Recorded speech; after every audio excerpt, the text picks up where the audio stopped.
Ouais, je suis peut-être trop bavarde, hein. Non, ne t'inquiète pas. On va accélérer.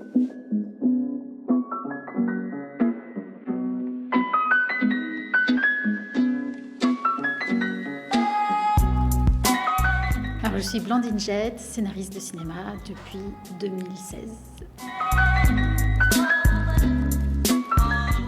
Une grosse moitié de ma vie, j'ai travaillé au théâtre, en fait, en tant qu'auteur, metteur en scène, co-directrice d'une compagnie, où donc j'écrivais, je mettais en scène et j'organisais les tournées, enfin, on faisait un peu tous plusieurs métiers à la fois. J'ai eu envie d'une vie un peu plus calme et surtout de faire un seul métier qui était écrire, c'est ce que je préférais. Et j'ai décidé de tenter l'aventure du cinéma, d'écrire pour le cinéma. Donc d'arrêter un petit peu, de me retirer un petit peu de tout ce qui était direction d'acteurs et montage de production, etc. Et d'aller sur l'écriture. Donc j'ai fait une formation de reconversion au scénario pour tenter le coup, pour voir si ça allait le faire.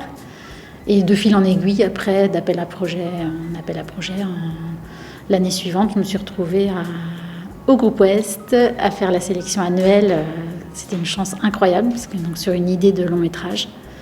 Et j'ai pu être accompagnée comme ça pendant 9 mois dans une superbe résidence. Alors en tant que scénariste, je trouve que c'est un super outil d'apprentissage, bien sûr, mais justement j'aime bien que ça reste pas que ça, parce que pour moi, écrire du court-métrage, c'est plus compliqué que d'écrire du long, parce qu'il faut aller très très vite sur un univers qu'on saisisse tout de suite, qu'on comprenne tout de suite où on est quand on entre dans un film. Et c'est plus compliqué à faire en peu de temps. D'ailleurs, si les gens s'essayent à écrire, on voit bien que quand on veut écrire, quand on veut faire passer une idée forte sur un texte très court, c'est beaucoup plus difficile que sur un texte long. Je trouve que l'écriture du court est plus exigeante, plus difficile. Elle est censée être un espace d'expérimentation, mais elle l'est de moins en moins parce que la moulinette des commissions fait qu'on essaie de rentrer dans les cases, dans les clous, etc. Et c'est un peu dommage, ça brise un peu l'audace. Alors que ça devrait, au contraire, être un endroit où justement on s'affranchisse un peu des formes.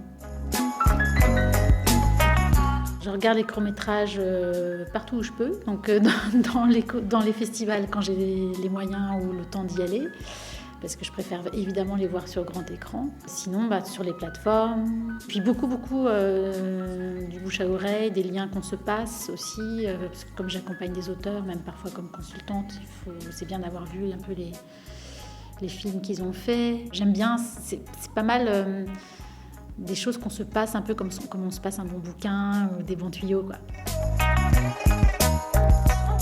La littérature américaine, si j'en retiens une, ce sera Alice Munro, qui écrit des nouvelles qui sont assez percutantes. Comme cinéaste, les influences, ça va être des gens comme Frank Capra, ça va être Nanni Moretti, ça va être Kenneth Lonergan, Manchester by the Sea, ça va être Wim Wenders, Paris, Texas. Ça va être, je ne suis pas exhaustive parce que je ne pense pas à tous, il y en a tellement. C'est assez vaste et je ne m'inspire pas que d'œuvres narratives en fait. J'aime beaucoup aussi la danse, la photographie. Il y a plein de choses en fait qui m'inspirent, la vie.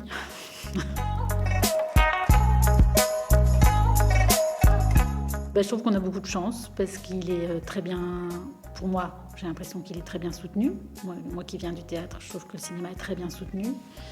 Et surtout qu'il y a une richesse de propositions énorme, autant du côté du film d'auteur que des films très populaires comme la comédie populaire. Je trouve qu'il y a aussi de la comédie d'auteur de plus en plus souvent. Le film de genre qui revient un peu au devant de la scène, et ça c'est une bonne nouvelle. Voilà, je trouve qu'il y a énormément de propositions. Après, je ne suis pas dupe, je vois bien que quand même certains sont mieux aidés que d'autres et que parfois je trouve ça un peu dommage. Ce serait pas mal de permettre à plus de cinéastes audacieux d'accéder.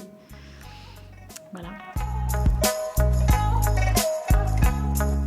Mon coup de cœur absolu, je crois qu'il va falloir que quelqu'un fasse très fort pour le détrôner. C'est Mémorable de Bruno Collet, qui m'a vraiment bouleversée, parce qu'il est très très bien déjà, et puis aussi pour des raisons personnelles, ça m'a vraiment touchée. Je pensais aussi à un court-métrage canadien je crois que c'est Jérôme ou Jérémy Comte, qui s'appelle Fauve, Et une très belle histoire d'amitié et sur le sentiment de culpabilité, tout ça qui se passe comme une ancienne carrière où deux gamins jouent innocemment, comme deux gamins quoi.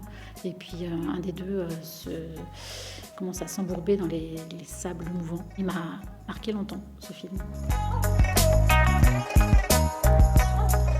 La suite, c'est d'aboutir tous les projets qui sont en cours. Donc il y a 5 longs métrages sur lesquels j'écris ou je coécris. J'en écris 2 seuls.